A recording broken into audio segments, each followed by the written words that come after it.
Bonjour YouTube, c'est avec bien du retard, étant donné que ce week-end, j'étais au Geek Days de Lille. J'y étais pas, est-ce que c'était moi, est-ce que c'était Michel?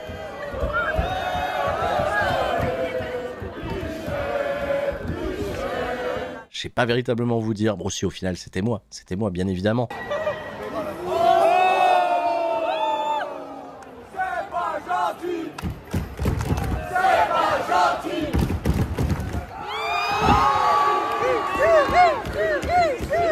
J'étais là, j'ai pris des coups, j'étais avec Drag Attack Wrestling et je tenais bien évidemment à remercier les Geek Days pour leur invitation. Merci encore une fois à toutes les personnes qui se sont déplacées, toutes les personnes que j'ai eu l'occasion de rencontrer, blessées et courbaturées. Je suis fatigué, mais pour ce retour en live sur Twitch, bien évidemment, j'ai regardé SmackDown, l'avant-dernier SmackDown avant Saturday Night's Main Event. On est parti pour un gros week-end catchesque. Hein. Oh la vache, oh le week-end catchesque.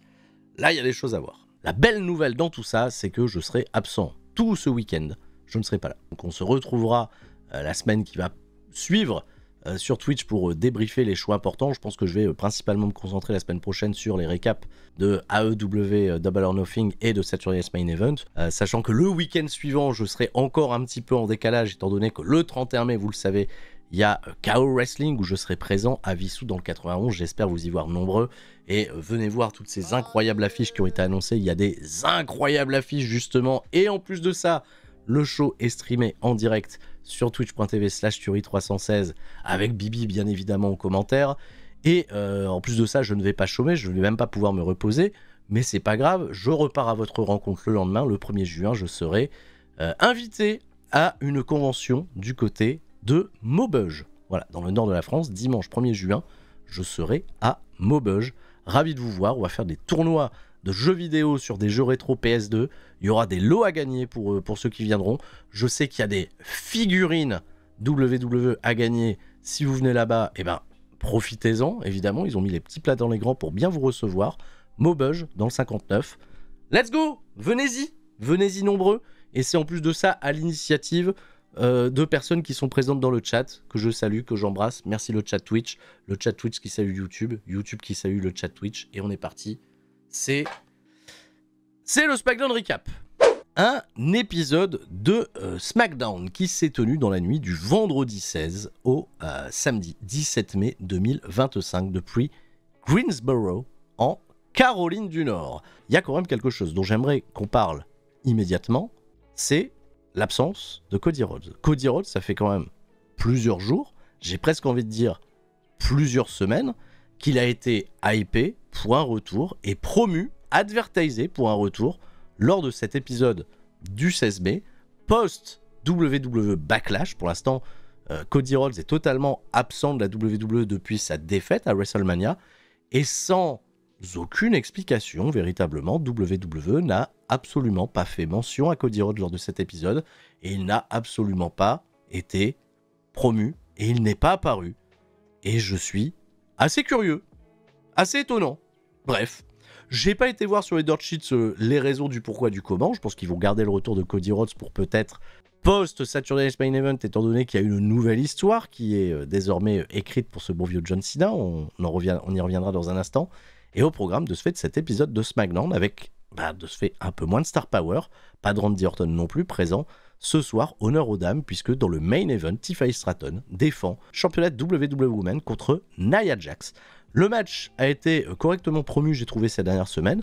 Nia Jax qui est revenue post-WrestleMania et qui a enfin obtenu son opportunité d'affronter Tiffany Stratton après leur première confrontation qui s'était terminée par une disqualification avec l'intervention de Candice LeRae. Candice LeRae qui est absolument pas réapparue aux écrans depuis belle lurette. Je crois depuis la défaite contre Tiffany Stratton et Trish Stratus.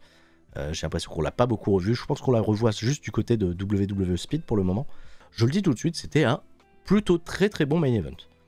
Il y a également des matchs qualificatifs qui débutent pour le Money in the Bank. Le Money in the Bank, ça arrive vite, c'est le 7 juin. Et de ce fait, WWE fait tout de suite la promotion du Money in the Bank. Et heureusement, parce que s'ils avaient mis toute leur force pour uniquement promouvoir Saturday Night's Main Event, on aurait pris peut-être bien du retard pour promouvoir les matchs. Et on a un premier combat qualificatif masculin ce soir où Rey Fenix fera face à Jimmy Uso et Solo Sikoa.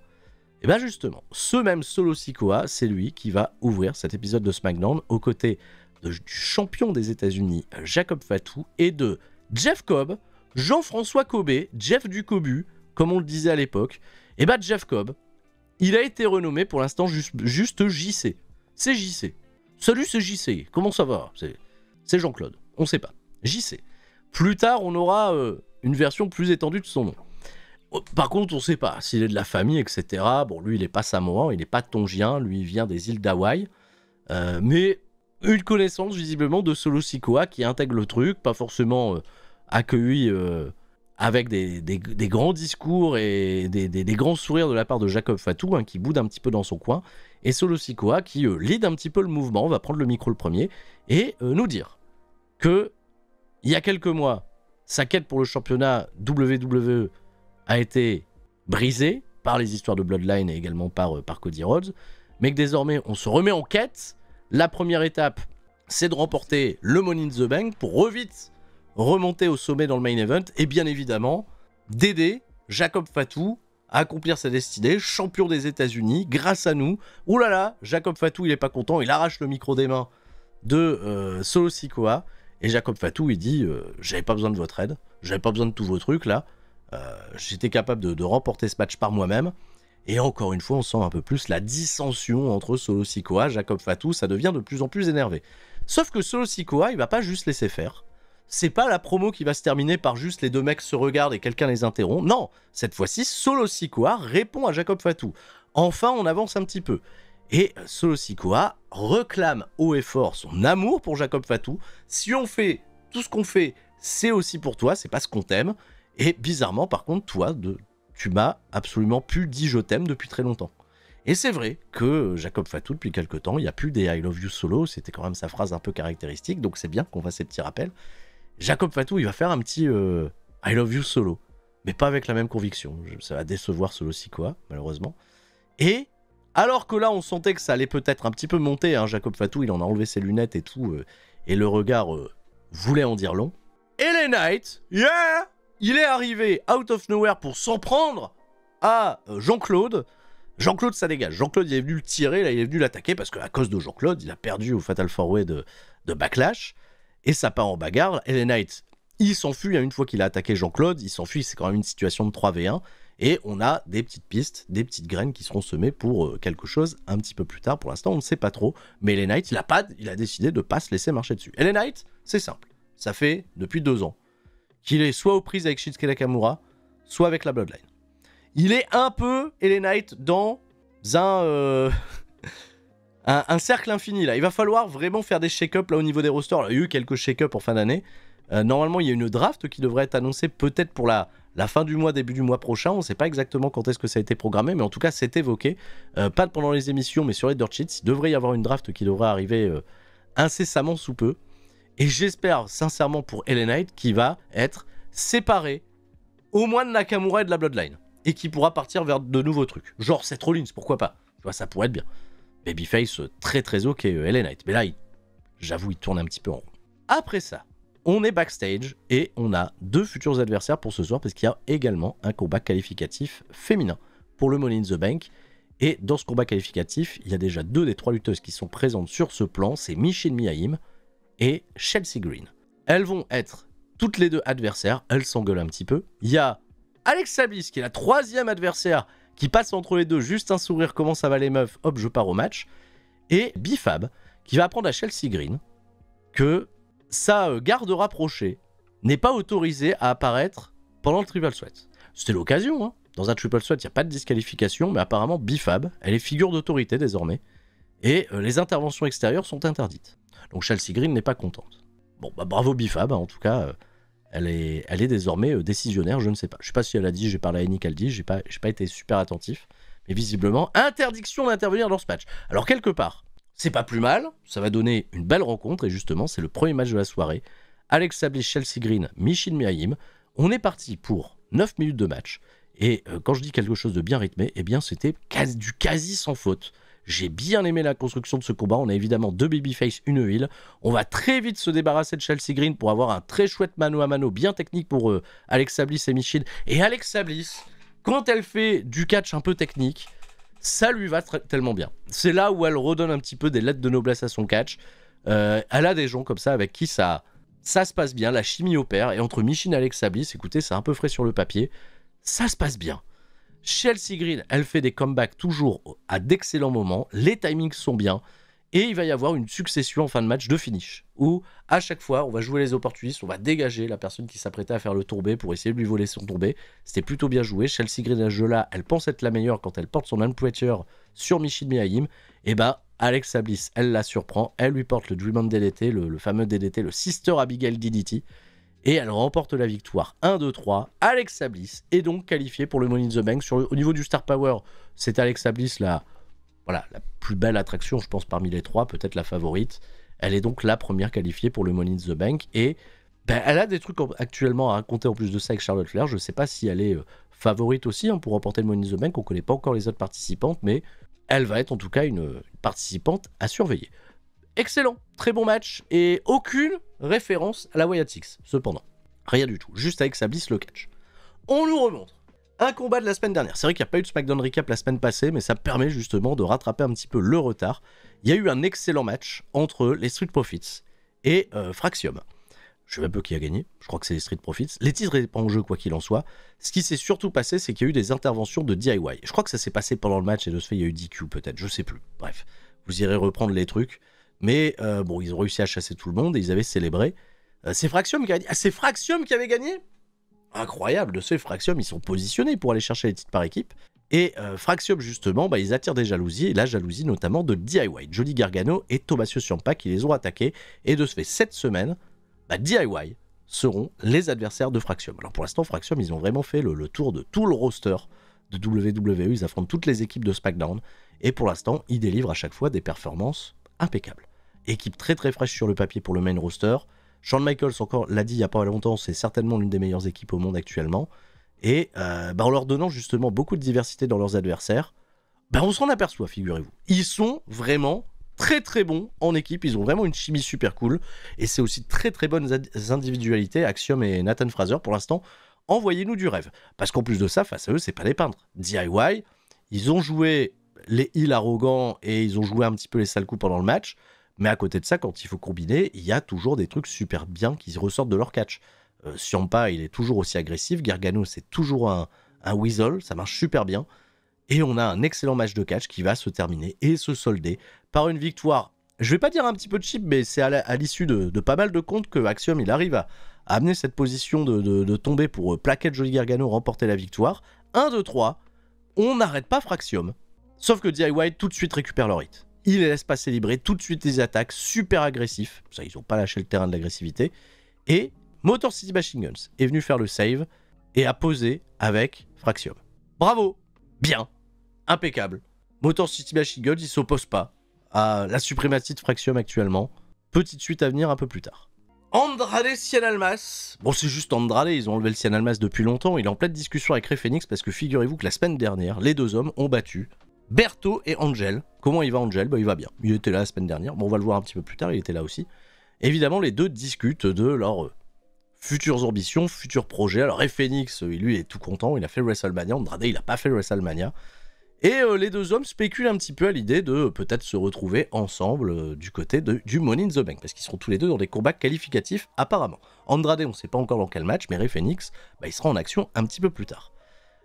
Les deux hommes vont être interrompus par la Bloodline de Solo Sikoa et de JC, Jean-Claude, et Jacob Fatou. JF et JC, c'est un peu rigolo. JF et JC, et ils viennent demander, est-ce que vous avez pas vu LA Knight ? Alors non, ils n'ont pas vu LA Knight, puis qu'est-ce que ça peut te foutre ? Et ça se termine juste en petit échange de regards un peu intimidant entre Jacob Fatou et Phoenix. Tiens, Jacob Fatou, Phoenix, on streamerait très très fort si ça arrivait, bien évidemment. On voit Nia Jax se préparer pour son combat, je le rappelle, ce soir dans le main event, elle affronte Tiffany Stratton et elle est surveillée au loin. On la voit en arrière-plan. Notre espiègle de Naomi. Naomi, elle a un œil sur la compétition autour du championnat. Elle est toujours pas concernée par une opportunité de match pour le titre, mais elle est dans les parages. Elle guette. Revenons à nos charmants amis de Fraxium qui ont remporté leur match tout à l'heure, qui sont félicités par les Street Profits. Et les Street Profits leur annoncent une bonne nouvelle. La semaine prochaine, match de championnat par équipe, les Street Profits défendent contre Fraxium. Let's go! Interview, sit-down interview avec Wade Barrett qui reçoit R-Truth en interview. Et là, j'avais très peur. Ah, ils l'ont advertisé, hein, ça sur les réseaux sociaux, un petit peu avant la diffusion de SmackDown. Et R-Truth, qui a donc été impliqué dans le finish qui a opposé John Cena à Randy Orton, qui a coûté la victoire à Randy Orton, en prétextant toujours que John Cena c'est un gentil, pourquoi tu veux faire un punt à John Cena, tout ça, bref. Merci R-Truth, merci de rien. R-Truth qui s'est fait d'ailleurs féliciter par John Cena pendant la conférence de presse. John Cena, il a tellement félicité R-Truth qu'il l'a passé à travers la table. Magnifique. Wade Barrett demande de se faire à R-Truth comment il va, qu'est-ce qu'il veut, est-ce qu'il veut du pain, pourquoi il a fait ça. Et R-Truth, il est dans son monde. R-Truth, il nous fait tout un petit discours en nous disant que John Cena, c'est son héros d'enfance, il s'est inspiré de lui, c'est incroyable le fait qu'il soit 17 fois champion du monde, fantastique, tout ça. Mais Wade Barrett, il le remet quand même en place. Il fait, mais attends, parce que là, t'as quand même coûté une opportunité à Randy Orton, et le John Cena, justement, que t'as défendu, il t'a passé à travers une table en conférence de presse. Alors, R-Truth, il se défend un petit peu en disant que le John Cena qui l'a attaqué, c'est pas le même John Cena. Lui, il connaît le vrai John Cena. Et il fait cette annonce à Wade Barrett. Il lui dit qu'il a parlé à Nick Aldis. Et qu'au Saturday Night's Main Event, où John Cena était déjà advertisé, R-Truth affrontera John Cena. Bon, évidemment, R-Truth va pas devenir champion. C'est un petit peu un match filler. Le titre n'est pas en jeu, vous me dites dans le chat. Ok, donc peut-être que le titre n'est pas en jeu. Mais R-Truth contre John Cena. Bon, gigantesque programme d'attente et une opportunité de promouvoir John Cena sur Saturday Night's Main Event. Évidemment que c'est une affaire, encore une fois, de gros sous pour que la chaîne NBC et Peacock ait une apparition exclusive de John Cena qui ne sera pas rediffusée sur Netflix. Netflix, ils vont pas tout avoir. Je rappelle quand même que Peacock et NBC ont filé 1 milliard de dollars.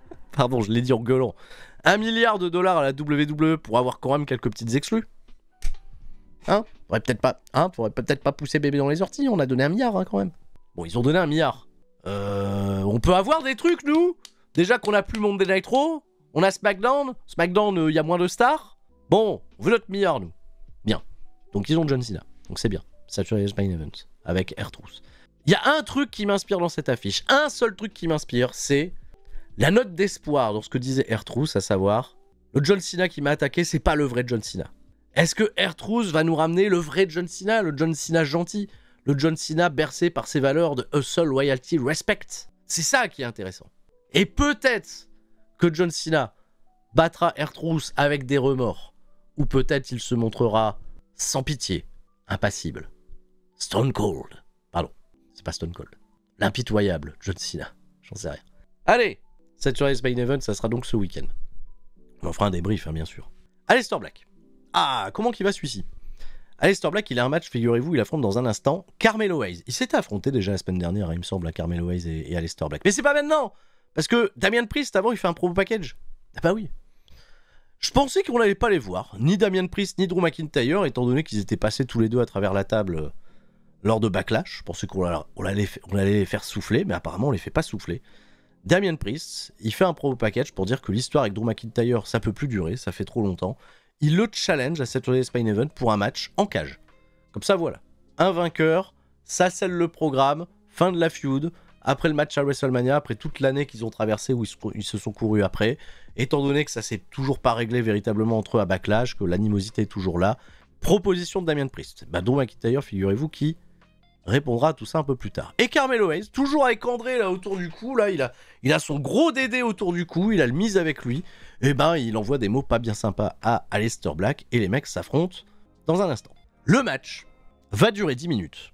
Aleister Black et Carmelo Hayes ont une excellente chimie dans le ring. Il y a vraiment des actions dans le match qui étaient très très cool. Aleister Black, il est absolument pas rouillé. Il a toujours la même fluidité, toujours la même percussion au niveau de ses coups, toujours la même originalité dans le ring, et ça c'est très très cool. Donc avec Carmelo Hayes évidemment, qui est adaptable à tout type de situation, sauf face à Braun Strowman bien sûr, c'est impeccable, c'est super. Et le Miz, il est un peu casse-couille. Le Miz, il fait des petites provocations, il fait des petites distractions pour Aleister Black, il donne beaucoup de consignes à Carmelo, il s'agace beaucoup le Miz, enfin il est vexé le Miz, tu sens il est vexé, et bah le Miz, quand Aleister Black est peut-être sur le point de battre Carmelo Hayes, va intervenir dans le combat, attaquer Aleister Black, de se faire l'arbitre bien évidemment. Ding ding ding. Disqualification. Alors attention, disqualification WWE. Alors qu'on est d'accord normalement, victoire d'Aleister Black par disqualification. il a attaqué juste Aleister Black. Bah, sur leur visuel, résumant les résultats de tous les matchs de la soirée, Aleister Black et Carmelo Hayes ont fait officiellement un no contest. Je comprends plus rien. Bref. Donc là, vous l'avez bien compris, le programme n'est pas terminé. Et après cette attaque de Aleister Black sur laquelle, bien évidemment, Aleister a répondu au mises, il lui a mis un Black Mass. Carmelo Hayes a récupéré la hit, a réussi à porter le Nothing But Net à Aleister Black. C'est lui qui ressort debout. Je pense que Carmelo, le mise reste quand même sur la même longueur d'onde. Mais bah, on est parti pour refaire une petite série d'affrontements. Là, ils vont s'affronter souvent, je pense. Je pense que ça va être un peu le programme d'attente pour tous les deux. Parce qu'il n'y a pas de grosse ambition à la clé, même si, bon, il y a des combats qualificatifs, bien sûr, pour le Money in the Bank qui s'en viennent, qui vont probablement concerner les deux hommes, on verra bien. Alexa Bliss au micro de Byron Saxton, évidemment. Alexa Bliss, elle est très ravie d'avoir obtenu sa place pour le combat de Money in the Bank. Elle veut même être la première 2 fois détentrice de la manette. Elle a oublié Carmella. Oh, bah, Carmella, elle a déjà gagné 2 Money in the Bank. Elle a gagné 2 fois la mallette. Bon, la première mallette, on lui a retiré parce que c'était James Ellsworth qui l'avait retirée. Mais de ce fait, elle a regagné derrière. Bon, dans les livres d'histoire, c'est pas non plus quelque chose dont on a parlé plein de fois. Mais je pense que Carmella s'est déjà référée en double vainqueur du Money in the Bank. Mais elle est interrompue. Elle entend quelque chose au loin. Donc elle dit, Byron, écoute, tu m'intéresses plus. Elle a entendu Charlotte. Charlotte qui écoutait à la porte du bureau de Adam Pearce. Donc elle va voir Charlotte. Elles ont une discussion, encore une fois, un petit peu étrange. Alexa Bliss, elle relate le fait qu'à l'époque, Charlotte Flair était gentille avec elle du temps de NXT. Bon, c'est pas quelque chose de particulièrement très portrayé, hein, l'amitié Alexa Bliss-Charlotte Flair, mais que Charlotte Flair, rien à foutre d'Alexa Bliss, bravo si elle s'est qualifiée au Money in the Bank, elle compte le faire également, mais elles ont rien à faire ensemble, tu vois. Et là, qui sort du bureau de Nick Aldis? Bah, Nick Aldis et Julia. Et figurez-vous que Nick Aldis dit, bah, vous pouvez accueillir votre nouvelle collègue de travail. Ça veut dire que Julia a été promue officiellement dans le main roster. Oh, Julia, main roster, Julia, elle est du côté de SmackDown. Elle est dans le show bleu. Mais Julia, elle est déjà en action la semaine prochaine pour un combat qualificatif du Money in the Bank. Et ce combat, il est loin d'être gagné d'avance. Puisque bah, parmi les participantes, il y aura Charlotte Flair. J'en parlerai tout à l'heure. Curieux, intriguant. Et je ne sais pas vraiment où on va dans ce programme entre Charlotte Flair et Alexa Bliss, mais ça va occuper, je pense, un peu Charlotte Flair en dehors de la course au titre. Ça va être intéressant de voir comment ils vont écrire Charlotte Flair ailleurs que dans une course au titre. On n'a pas l'habitude. On n'a plus l'habitude, on est un peu rouillé là-dessus. Drew McIntyre, il vient au ring, alors il boite. Hein. Par contre, Drew McIntyre, il vient, on sent que mettre un pied devant l'autre, ça fait un peu mal. Bah, c'est sûr, hein, c'est lui qui a pris le chokeslam et qui est passé à travers la table. Mais on va quand même l'amener au ring pour le laisser faire sa longue promo, parler de toute cette histoire qui remonte à Mathusalem avec Damien Priest. Il tient vraiment Damien Priest responsable de tous ces échecs de l'année écoulée. Et s'il n'avait pas été là à Backlash, évidemment, on appellerait aujourd'hui Drew McIntyre le détenteur du Grand Slam, du Grand Chelem, avec un championnat des États-Unis qui est le seul championnat qui manque à sa liste de tous les titres remportés à la WWE. Alors, bien sûr, il accepte d'affronter Damien Priest dans un match en cage, et il promet qu'il n'y a qu'un seul de ces deux hommes qui ressortira debout de la cage, l'autre repartira en civière. Il sous-entend bien évidemment que lui va ressortir debout. C'est tout. Voilà. Donc officialisé.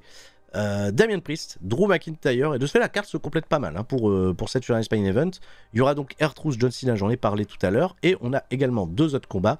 Seth Rollins, Braun Breaker en tag contre CM Punk et Sami Zayn, très intéressant sur le papier, et Jey Uso contre Logan Paul. Jey Uso, Logan Paul, pour le championnat World Heavyweight. Bon, ça sent la victoire de Jey Uso bien évidemment. Petite affiche qui, je pense, aura encore un peu plus de promotion lors de l'épisode de Monday Night Raw. Solo Sikoa vient au ring parce que, je le rappelle, il y a un combat qualificatif pour le Money in the Bank dans un instant. Et il va affronter son frère, Jimmy Uso. Ah, ça fait longtemps qu'ils se sont pas croisés. Et Rey Fenix. Alors, Dieu merci, l'apport de Rey Fenix dans ce match. Parce que si on me disait, voilà, il y a Solo Sikoa contre Jimmy Uso, je pars pas confiant. Mais Rey Fenix, en revanche, il a un peu sauvé les meubles. Il a montré des trucs très cool. Il y avait un moment un peu rigolo au début parce que, ouais, Solo Sikoa, il voulait faire la Bloodline avec Jimmy Uso, il voulait s'allier ensemble contre Rey Fenix et évidemment no hit hein, pour Jimmy Uso qui a dégagé Solo Sikoa. Donc Solo Sikoa va réussir avoir des comebacks dans le match uniquement grâce aux interventions extérieures et de Jacob Fatou, qui s'est un peu impliqué, et de JC, Jean-Claude, voilà, Jean-François, JC. Il y a des bonnes combinaisons, j'ai trouvé, entre Jimmy Uso et Rey Fenix, c'est très vivant. À la fin, Rey Fenix est celui qui a le plus de momentum dans le match, hein. Ça apporte des pénaltys dans la tête directement de Solo Sikoa, c'est prêt à capitaliser, mais malheureusement, des interventions extérieures et un Solo Sikoa qui surprend Rey Fenix avec son Samoan Spike. Solo Sikoa se qualifie, et donc le premier catcheur qualifié pour le Money in the Bank masculin. Un peu dommage de ce fait de ne pas avoir Rey Fenix, parce que Rey Fenix avec plein d'autres catcheurs et des échelles, ça aurait été trop cool. Ça aurait été incroyable d'avoir et lui et Penta, par exemple, dans le Money in the Bank. Voilà, pour commencer à teaser déjà, tu vois, des petites réunions des Lucha Brothers, même s'ils seraient adversaires, ça aurait pu être très fun. Bah, on va malheureusement se priver de ça, j'en suis un peu triste. Solo Sikoa se qualifie, ça raconte quelque chose de très logique pour la suite. Et LA Knight, yeah! Bah LA Knight, en fait, il a revu la Bloodline apparaître, alors il a dit, bah moi aussi je viens. Et il a commencé à attaquer les gens, il s'est posé sur la table, genre vous battrez pas, je suis sur la table, il joue à chat perché. Et Nick Aldis, il arrive, il fait, oh écoutez les mecs, ça suffit, ça suffit, ça suffit. LA Knight, t'en veux à JC, et bah écoute, tu vas affronter JC dans un instant. Et là, visuel, on découvre que JC, il a un nom de famille, il s'appelle JC Matteo. Jeff Cobb, Jean-François Cobé, Jeff Ducobu, désormais, c'est Jean-Claude Matteo, avant-centre. Je sais pas, il a un nom de joueur de foot. JC Matteo contre LA Knight. Yeah! Bon, je sais pas d'où ils ont été chercher le Matteo, mais curieux, mais d'accord. Ok. LA Knight, JC Matteo, c'est parti. Premier match de Jeff Cobb à la WWE. Eh bien, écoutez, j'ai été agréablement surpris. Un bon petit match, un peu long, hein. Cependant, ça a duré quand même 15 minutes. Il y a eu des long rest hold. Il y a eu des moments quand même un peu, on est resté au sol, on s'est regardé, on s'est fait des ceintures arrière, des colliers de tête. C'est un Jeff Cobb, par contre, il vit que par l'explosivité de certains de ses retours, de certains de ses comebacks, de certains moments où il casse la hit. Il a quand même gardé, tu vois, sa très très grande... son grand athlétisme avec ses beaux standing moonsault. Il y a des épreuves de force aussi très très cool, hein. Il récupère les mecs, il les porte en souplesse et tout. Voilà, ça c'est très très bien. Et c'est une intervention extérieure, encore une fois, une distraction de Solo Sikoa et de Jacob Fatou. Et Knight, il est parti à l'assaut sur les deux. Et quand il est revenu au ring, il s'est fait contrer son coup de bélier par le Tower of the Island, qui est toujours le finish de Jeff Cobb, qu'on appellera désormais JC Matteo, Jean-Claude Matteo. Magnifique Tower of the Island, et les commentateurs appellent le finish le Tower of the Island. Donc ça me va, impeccable. 1, 2, 3, un peu surprenant de ce fait de voir LA Knight battu par JC Matteo, qui est déjà bien promu dans le clan, même si lui il manque vraiment d'excentricité pour l'instant par rapport à Solo Sikoa et Jacob Fatou, hein. Il n'a pas le petit truc, tu vois, de Tama Tonga, c'est juste un très bon technicien. Le moule WWE, il va falloir s'acclimater. Par contre, son catch est très similaire à ce qu'il faisait du côté de New Japan, tout ça. Les rest hold, en revanche, c'était long. C'est des grosses rest hold. Très intéressant, à la fin, Solo Sikoa qui soulève le bras de JC Matteo. Et Jacob Fatou répond à ça en levant son bras tout seul, avec sa ceinture. Enfin, un petit peu bande à part. On n'a pas de date programmée de retour potentiellement pour des Tama Tonga, Tongaloa, qui sont toujours malheureusement... sur le carreau, sur le banc des blessés. On nous remonte des images de vendredi dernier avec Santos Escobar qui engueule Berto pour la défaite contre Andrade et Rey Fenix. Et bah Berto, figurez-vous qu'il est pas revenu bosser cette semaine.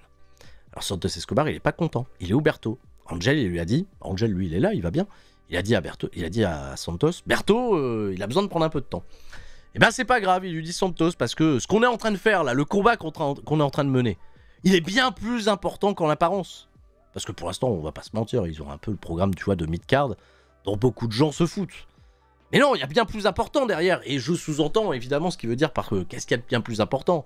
Il y a un show coproduit avec AAA le 7 juin. Donc, bien sûr, on va probablement y mettre tous les gens d'origine mexicaine. Ou même, des Sud-Américains, quoi. Parce qu'on va mettre aussi Stéphanie Vaquer, tout ça, on verra bien. Donc... Santos Escobar, il dit à Angel, t'es du bon côté de l'histoire, toi t'es avec moi, nous on est les gados, si les gens ils veulent pas être les gados, bah ils sont pas les gados, ils se barrent. Bah, Angel il reste un petit peu pantois, hein. Il réfléchit quand même quel côté va choisir. Voilà. On verra bien. Les annonces des combats pour la semaine prochaine à SmackDown, il n'y aura pas de SmackDown Recap, ça je le dis. Là par contre, ça sera même pas rattrapable, je ferai pas de SmackDown Recap du tout. parce que Saturday Night's Main Event sera passé. Priorité Saturday Night's Main Event et pour ma part AEW pardon, Double or Nothing. C'est quoi ce match? C'est quoi ce poulet? C'est Aleister Black, LA Knight, yeah, et Shinsuke Nakamura. Oh, LA Knight, il est encore avec Nakamura. C'est soit Bloodline, soit Nakamura, on s'en sort jamais. Et il y a eu une promo de Nakamura pour dire qu'il disait à LA Knight, bah, tu fais toujours la même chose, toi, t'as pas changé depuis des années. Et il a pas peur d'Aleister Black, Shinsuke Nakamura. La promo était bien, voilà, il parle en japonais, sous-titré, c'était très ok. Et match féminin pour la semaine prochaine, j'en parlais tout à l'heure, Julia, Charlotte Flair et Zelina Vega, la malheureuse championne des États-Unis. Je vois pas un monde où Zelina Vega elle prend pas le pin. À moins que ça soit Charlotte qui prenne le pin. Mais Charlotte, je la vois pas perdre. Et Julia, je la vois pas prendre le pin. Donc qu'est-ce qui va se passer? Est-ce que Alexa Bliss va se mêler de tout ça? Est-ce qu'on va retirer Charlotte Flair de la potentielle course au Money in the Bank? Est-ce que Julia va tout de suite avoir des grosses opportunités? Zelina Vega, même si t'es championne des États-Unis, meuf, je crois pas en toi, hein, c'est dur. Hein. Un peu étonnant ce match, mais curieux en tout cas sur le papier. Il peut y avoir des bonnes choses qui en sortent. Surtout Charlotte, Julia, ça peut se tester. Maintenant, Julia, qui était plutôt présentée comme une heel auprès des gens du main roster du côté de Monday Night Raw, il va falloir voir quelle position elle aura exactement du côté de SmackDown. Est-ce qu'elle sera heel? Est-ce qu'elle sera face? Est-ce qu'elle sera entourée? Très curieux. Les Street Profits également défendront les championnats par équipe contre Fraxium. On en avait parlé tout à l'heure. Avant le main event, qui s'en vient à grands pas, bien sûr, on a une discussion entre Jade Cargill et Tiffany Stratton, parce que Jade Cargill, elle continue de faire un petit peu sa maline et se dire que tu gardes ton titre ou que tu gardes pas ton titre, sache que je suis la prochaine. Et il y a toujours Naomi en arrière-plan. Naomi, elle passe sa vie en arrière-plan aujourd'hui. Elle erre dans tous les plans de caméra. Tiffany Stratton, elle a pas peur de Jade Cargill. Elle va pour son match, elle est concentrée et on est parti. Main event, Tiffany Stratton contre Nia Jax, championnat WWE Women's en jeu. Vraiment, j'insiste, un excellent match de 13 minutes 47. Il va y avoir un petit peu d'overbooking, j'y viendrai. Mais Nia Jax a été, je vais presque dire impérial. C'était un de ses combats 1v1 les plus intéressants et elle a donné une performance très, très, très ok. J'ai presque envie de dire, il y a une meilleure chimie entre Tiffany Stratton et Nia Jax qu'entre Tiffany Stratton et Charlotte Flair. J'aime pas trop comparer ce genre de trucs là. C'est pas non plus les mêmes cadres, c'est pas les mêmes ambiances, c'est pas les mêmes. Si l'enjeu est à peu près le même. Mais entre Nia Jax et Tiffany Stratton, le courant dans le ring passe plutôt très très bien. Et Nia Jax qui est très très OP pour faire briller son adversaire. Et une adversaire en plus de ça, la championne qui fait bien briller la challengeuse. Passer un très très bon moment. Il y a des moves de powerhouse vraiment très très cool avec des powerbombs répétés plusieurs fois par Nia Jax. C'est très ok. Et dans l'effet de jeu notable, c'est Naomi qui à un moment donné va vouloir venir régler tout le monde avec une chaise. Elle va régler personne finalement parce que Jade Cargill va arriver aussi. Elle va lui porter un super kick et elle va la poursuivre derrière dans le public, comme ça l'overbooking ne viendra pas d'une personne extérieure. On a des super séquences derrière puisque tout de suite Tiffany Stratton en profite pour porter son Prettiest Moonsault Ever pour un compte de 2,99 et c'est un choc. Les commentateurs nous ont vendu ça super bien. Nia Jax est la première catcheuse à se dégager dans le main roster du Moonsault de Tiffany Stratton. Wow! Et quelque part, tant mieux, parce que juste l'intervention, qui n'a pas eu d'intervention, mais la distraction qui aurait permis à Tiffany Stratton de gagner, bon, ça aurait pas été super. Donc on fait valoir le gros suspense. Nia Jax a la comeback, un peu facilement, je trouve, après avoir pris le finish de Tiffany Stratton. Ils auraient pu faire un petit effort pour amener Nia Jax plus progressivement derrière ça. Elle reprend la main très très vite. Elle porte un Samoan Drop sur la table des commentateurs qui ne casse pas. Et quand elle ramène Tiffany Stratton, elles ont quelques échanges et il y a une Sunset Flip Powerbomb qui va être contrée par un Banzai Drop. Le timing fait limite flipper parce que le move, tu vois, un peu comme face à Lyra Valkyria au Queen of the Ring l'année dernière, c'est porté avec énormément de violence. Il y a un compte de 1, un compte de 2 et l'épaule ne se lève pas. C'est la main de Tiffany Stratton qui est capable, à la toute dernière seconde, d'attraper la corde. Le plan de caméra qui s'éloigne de la main de Tiffany Stratton pour arriver sur le visage de Nia Jax, qui est dépitée parce qu'elle pensait vraiment avoir match gagné, c'était super. C'était impeccable. Ça a beaucoup déphasé Nia Jax, qui est partie à l'extérieur du ring frustrée chercher la ceinture. Elle a ramené en fait la ceinture dans le ring pour faire une distraction pour l'arbitre. Quand il est parti reposer la ceinture, elle a ramené une chaise. Tiffany Stratton, elle lui a mis un gros dropkick sa maman dans la chaise. Bam! Ram! Le bruit, l'impact, tout. Nia Jax, elle a perdu 3 paupières et 4 nez. Et Prettiest Moonsault Ever, 1, 2, 3. Victoire de Tiffany Stratton qui reste la championne. Incroyable. Le finish était dans un excellent timing. Le suspense est resté entier malgré tout. Bravo mesdames. Bravo mesdames, c'est pas la première fois là qu'on a des bons main events féminins en weekly. Et dans un show qui pouvait paraître un petit peu plus secondaire, étant donné que pas de Randy Orton, pas de John Cena, pas de Cody Rhodes. Tu vois, le Star Power n'était pas là. Roman Reigns, j'en parle même pas, on sait même pas s'il a Raw, s'il a SmackDown cet homme-là. Bravo pour le catch. Le catch était plutôt bon sur cet épisode de SmackDown, je me suis pas trop ennuyé. Et je suis assez curieux de comment les choses vivront par la suite. Bravo encore une fois Tiffany Stratton, c'est peut-être un de ses matchs référents, c'est Nia Jax, peut-être un de ses meilleurs combats 1v1, même si je garde toujours un excellent souvenir de son combat au Money in the Bank il y a quelques années contre une certaine Ronda Rousey. C'est un peu improbable de dire ça, que Nia Jax, Ronda Rousey était un de mes matchs préférés en 1v1 des deux meufs, finalement. Bravo Tiffany Stratton, et c'est ainsi que s'achève cette review de SmackDown. J'espère que vous avez passé un bon moment. Merci YouTube. Désolé YouTube pour toutes les grosses annonces qu'on vous a faites. Désolé pour plein d'annonces, il y a eu beaucoup d'annonces. Voilà, au moment où cette vidéo sort sur YouTube, Monday Night Raw est déjà paré. Je vous annonce également qu'on fera le Raw Recap en live sur Twitch. Non pas du mardi, mais du mercredi. Tu vois, je me décale encore un petit peu. D'ailleurs, du mercredi, en fin de soirée, je serai également sur la chaîne des amis de Parlons Catch pour participer à un quiz. Ça fait longtemps, venez nombreux, bien sûr. Et de ce fait, pour vous sur YouTube, ça sortira très certainement du jeudi. Et on se retrouvera de ce fait pour Saturday's Main Event, AEW Double or Nothing. Et les choses reprendront un petit peu leur cours, je pense, avec le temps. Quoi qu'il en soit, restez forts. Je vais essayer aussi de mon côté de rester fort au vu des échéances qui arrivent. Je vous fais des gros bisous, prenez soin de vous. Merci pour le catch. Ciao, bye bye.